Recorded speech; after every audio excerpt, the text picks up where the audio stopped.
Thanks so much again for coming today. I love being able to see the different organizations too, so it's great to get to put some faces with some of your names. I'm going to tell you a little bit about the business, actually with a video to start off with, so let's show that to you first.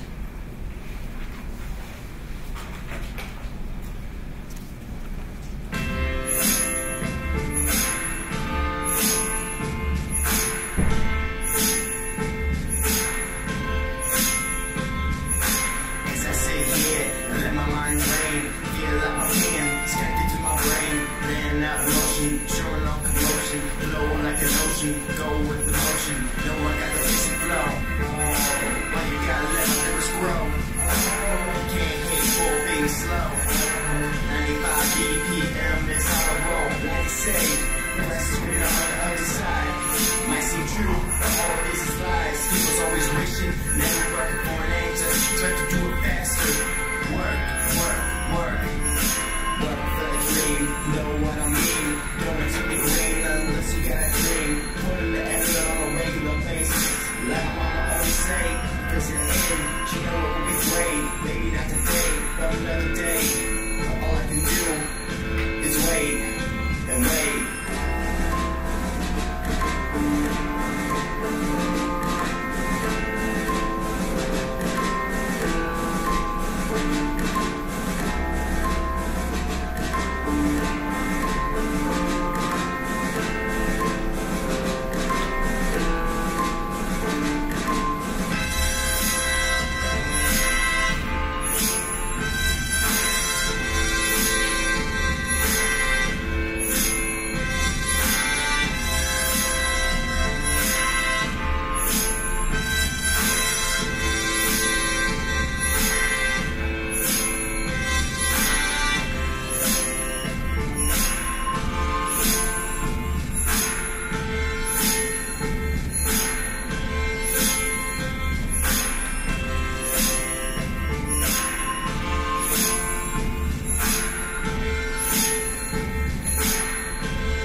So that's a really brief look at what Revision's all about. It's about women. It's about encouraging, empowering, and inspiring women. And on January 4th, 2014, I sat in my little apartment in Columbia City, Indiana, just having come out of a really horrible relationship, an abusive relationship, trying to figure out how to stand on my own 2 feet, and really wanted to launch a business that would allow me to encourage, empower, and inspire women. And with a $50 investment, literally $50, I started Revision as an online company and built it from there. My whole perspective was that I had been a corporate trainer, I'd been in professional development, I had helped build companies for other people, I helped finance them, I helped put marketing strategies in place for all of these big companies in and around the Fort Wayne area. And I felt like my professional experience as well as my personal experience gave me some unique insight into a woman's plight when it comes to wanting to see success. And so I thought, gee whiz, how can I encourage, empower, and inspire women?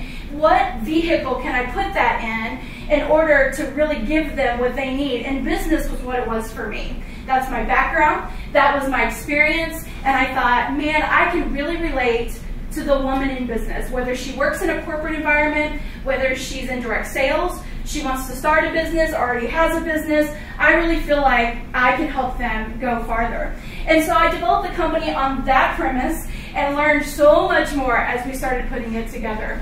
So the encourage, empower, inspire part comes in like this. For me, when I was doing corporate training and I was doing personal and professional development, I was paid to go to all of these conferences and all these workshops and attend all of these different events that were supposed to help me develop professionally. But every time I went, there was 3 areas that seemed to lack. and there were three sort of themes that kind of recurred over and over again. The first one was that most of those events were taught by men. Nothing against the men in the room, but every time they would speak, they were speaking a different language than me. And I felt like as a woman sitting in the audience, they didn't quite get that sometimes I couldn't just come home from that conference and announce to my husband that I was going to do something because I was at a conference and they told me to. I didn't get to make those choices singly. I needed to make decisions that incorporated my family and my kids and the people in my life. And sometimes the men leading those conferences didn't quite get that. The second theme I ran across is that when I was in those conferences, and even when they were led on 2 occasions by women, it was all about them trying to take me from where I was at to where they were. And sometimes I didn't want to be where they were. I wanted someone to help me go where I wanted to go and live out the vision I had for myself. And it wasn't always exactly where they were at. And I really wanted someone to take those tools and resources and to give me those strategies to help me take the steps I wanted to take. I did never get those. The third theme that I seemed to sort of lack is the fact that in all of those avenues, it was always just about business. And I, as a woman, have so many other aspects in my life that are important and factor into my business. So for the men in the room, let me just tell you, if you don't know this already, as women, we're complicated and we have lots of layers, and you love that about us, right? Everybody knows, yes, you love that about us, okay? But what happens is that we aren't just a single cell person when it comes to making choices and having things in our lives. There's many factors that weigh on our mind. And let me give you an example. If I'm a mom and I am working really hard in the office to launch a presentation or work on a pitch, and I helped my kid study for a math test the night before, and about 1 o'clock he's sitting down at his desk to take that test, half of my brain is with my kid at school, thinking about them. If it's a snow day and it's a 2-hour delay, my schedule just got put on hold for 2 hours because I juggle my family and my job. When my husband's sick or my kids are sick, I'm the one that picks up all of the slack on top of juggling my business or my job or my career. It's not always just one thing. And there was nothing that I got from a corporate or professional development that would help me build all aspects of my life. So I started looking for it. I went and actually bought books, I bought DVDs, I watched all kinds of webinars, you name it, I did it, to develop myself in 5 key major areas. One was my business, my career, my job. The second was for my finances, because I needed to know how to do okay with my money. That wasn't a natural gift for me. The third thing was relationships and my family. How do I juggle that in the midst of my success? I wanted to be stronger and better physically as well as spiritually. And I noticed as I started developing things for myself that I had to take pieces of those puzzles and shove them together.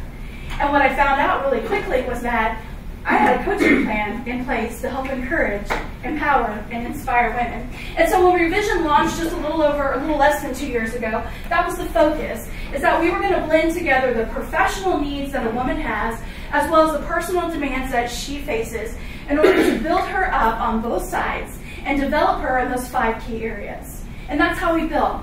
That's the need. Nothing like that exists anywhere.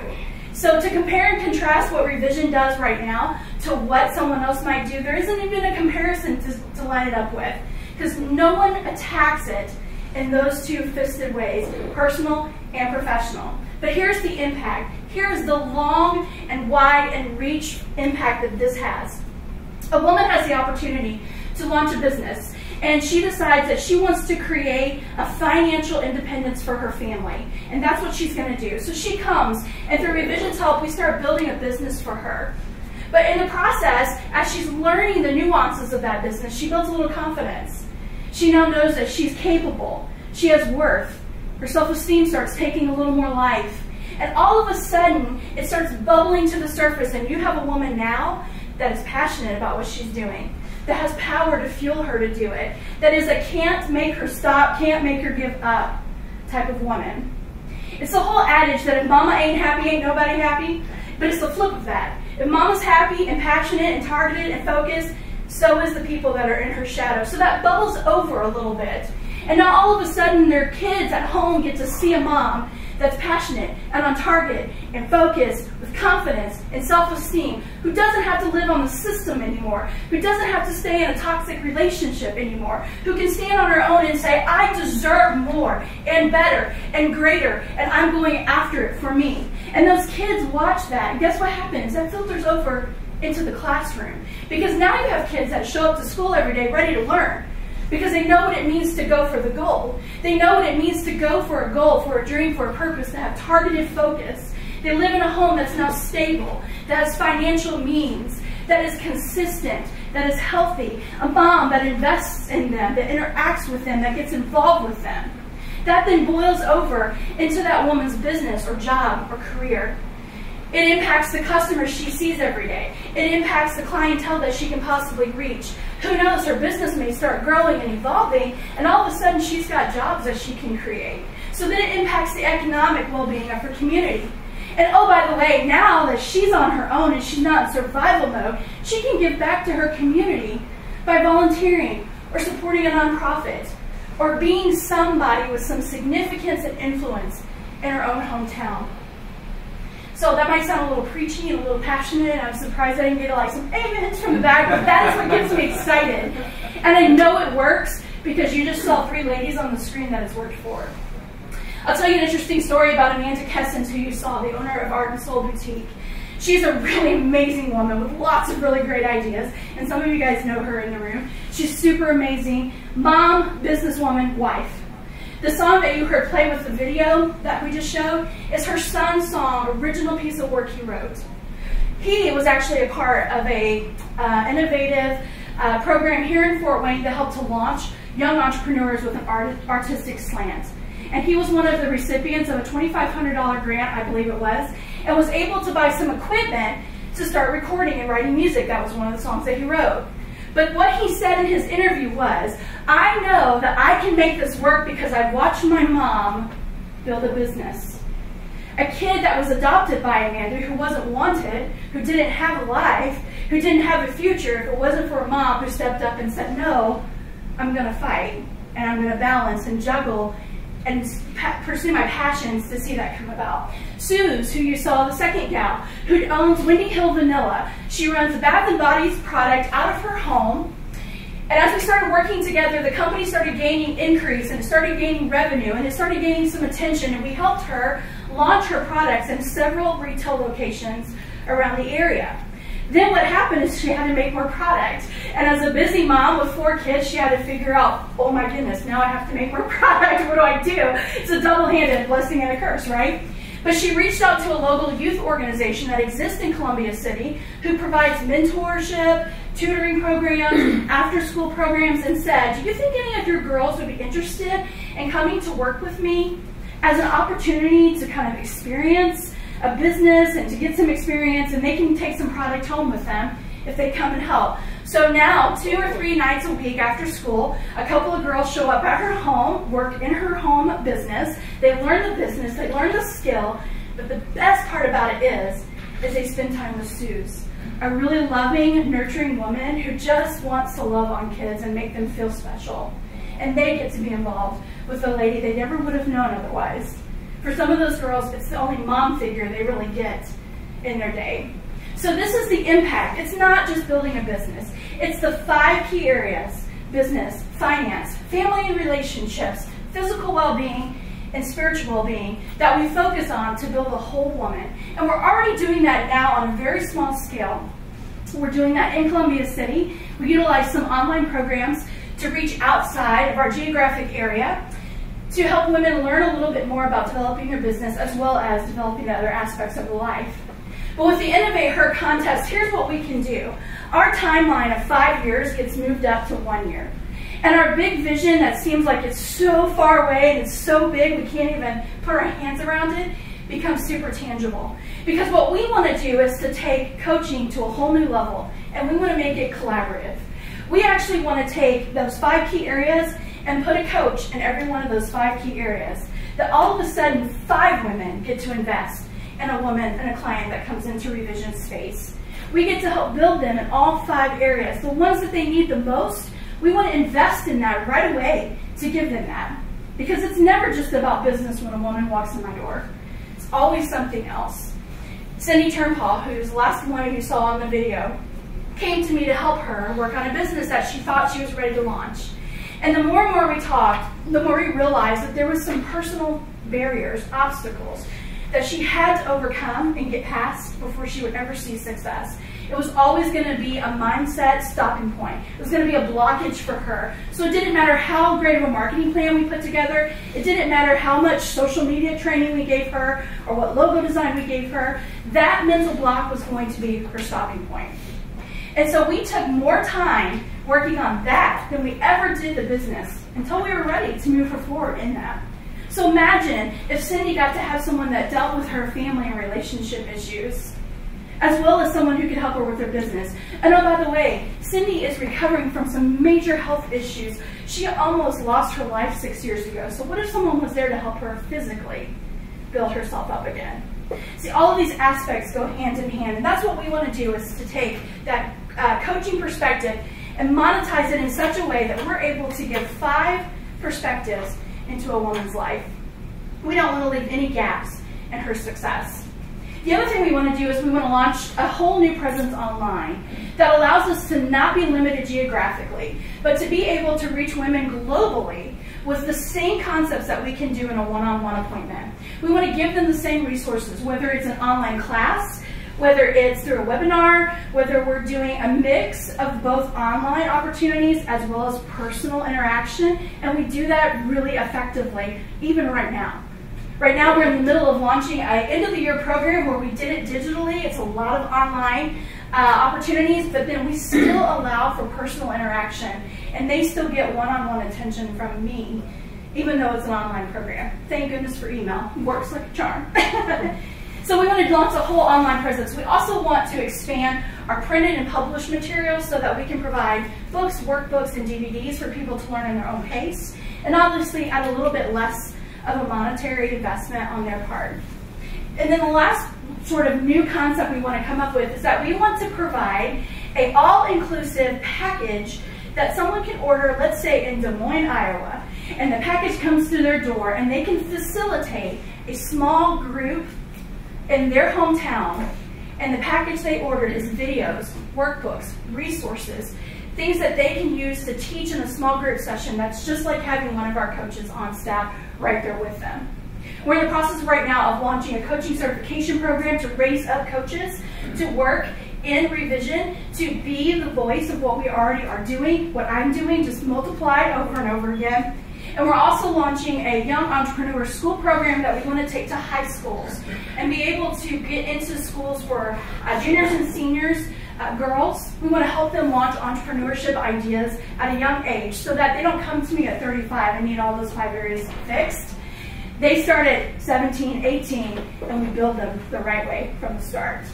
So those are some of the quick concepts of what we do, which I believe is our commercialization, is our impact, is the need. This is what we're about. We're going to be about it regardless. It just might take us a little longer to get there without the help of the InnovateHer program.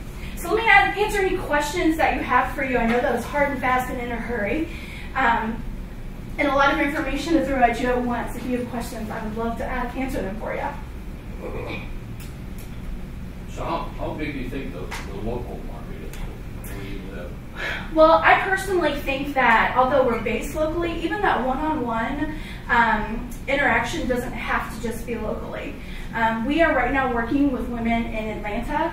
I have 3 ladies in Atlanta and 3 in Missouri currently right now that I work with. And we utilize online opportunities.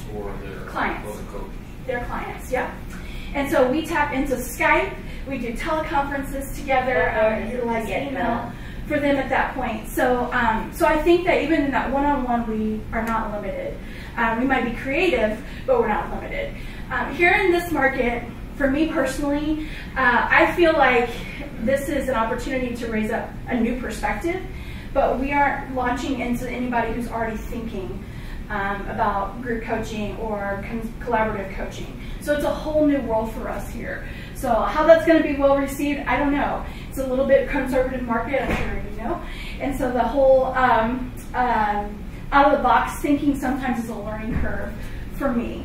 But when we're able to give someone the idea and set them down and show them the plan of attack, it's met with a lot of warm reception because they realize that they're working with someone, number one, that understands where they're coming from. I've gone through all of those as well.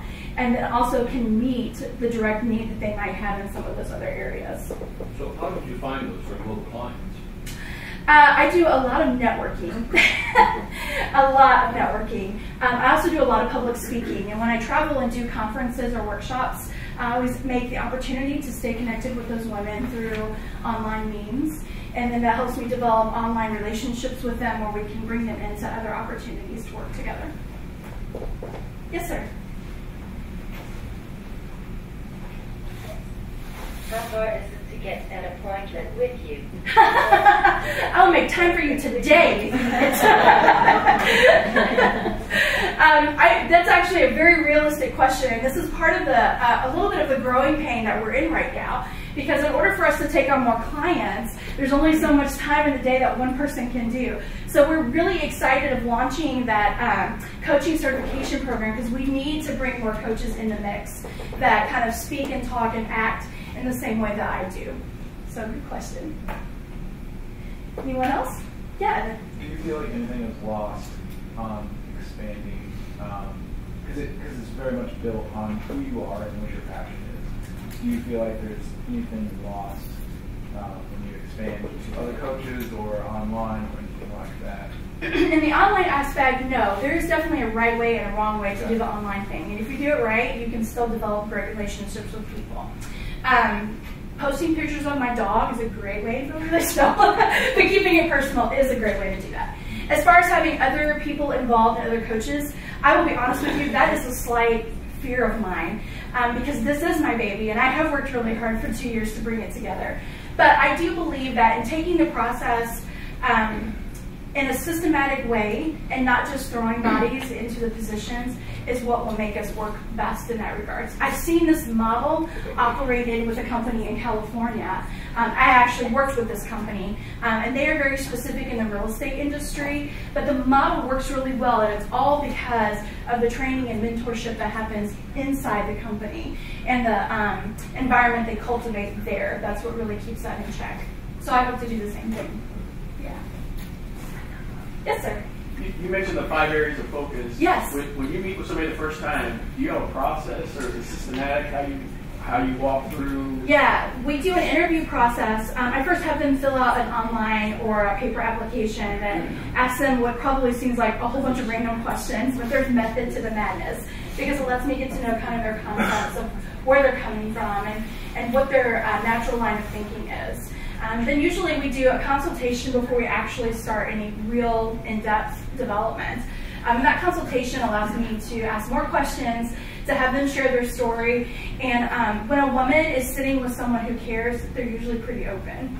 And they usually are willing to share some maybe past failures or past mistakes or past pain that might be there. And that allows me to ask questions about where they stand with that. And is that something we need to revisit? To be really honest with you, a lot of times when we're sitting with someone or when I'm coaching with someone, I have a whole agenda that day of what we're going to do. But she walks in the door, red-faced, puffy-eyed, and there's something going on. And all that agenda gets put on hold, and we spend time working on that. So we can set a course at the beginning when we meet, but it doesn't always follow that. We try to really stay real to the need that is right in front of us and to attack that immediately. Like I said before, that whole marketing concept doesn't work if we can't even get out of bed in the morning because we're dealing with emotional issues. So, yeah. Anything else? Whose work have you been inspired by? Maybe like the top? Yeah. It could be men or women, I guess, in this Sure. case. But yeah, absolutely. Well, I want to be the female version of John Maxwell. The reason why I like him so much is that he travels all over the place and speaks and teaches, and that's what I really would love to do. He's a faith-based man, and so I'm a faith-based woman. I love how he's mixed the two together. I think his teaching is very practical and real, but he missed the woman component, so that's where I feel like we're different. I'm also very inspired by the gentleman in California I told you about. His name is Brian Buffini, and he has a multi-million-dollar coaching program that he does for real estate. Two things that I changed different from the thing that he did was, again, he was a man, so he spoke totally different. He pushes everyone to build a business like his. Didn't want to do that. Real estate was not for me. But I really appreciate his high ethics and his high expectations of his clients. When you sign up to be a client with him, you are expected to show up to appointments ready to work. I mean, there's a level of expectation there that doesn't allow his clients to slip through the cracks. And that's something I have adapted from his standpoint, because I don't want their lack of work to influence my ability to help. So there is a little bit of expectation that comes from that. I just have one other question that I wrote down. Only because I come out of your world, I kind of have this inside notion that a lot of people that sometimes really are going to need your help can't afford to pay you. Yes. And so I guess I'm just kind of curious how you, I suppose when it's just you, that's not such a challenging question because you can make that decision. But as you scale, how do you roll out that balance to? Sure. Well, and that's a really good question, because I struggle with that, even just being me. One of the things I find in the market, and I just got this email last week, there was a lady doing an online coaching program very similar to the one we're just doing right now. And it was very much hand in hand as far as what I was offering. My program for 2 months, and it was a special thing we were doing, was $56. Her 4-month program was $6,000. And I appreciate the fact that she probably works with high-end clientele. I can't do that. I want to be the person for the masses. I want to look at an average woman and say, Randy Lincoln, I can help you. You know, we can work together. Don't worry about having to sell your kidney in order to do it. We can do it. And so that's my passion, because I couldn't pay $6,000 to do that. So to answer your question about the scaling part, I think that we can balance quantity and quality. And I think there's an opportunity to keep the pricing towards affordable. It still might be a pinch for someone, but it's still affordable. And by offering different kinds of commercialization or different ways to monetize what we do at different income levels, I think we're able to meet the need. So if someone's not able to invest in the one-on-one hardcore coaching with all of us, maybe they can do an online course. It's a little less expensive, but still gives them some value. Or they can purchase a workbook. Even when they purchase a workbook, I offer email support. Email me if you have a question or need a follow-up. And to me, that's something that's easy to do no matter how many people we have involved. So I think there's ways to provide other packages and other services that fit just about any budget out there. But great question. Anybody else? Alrighty, thank you again.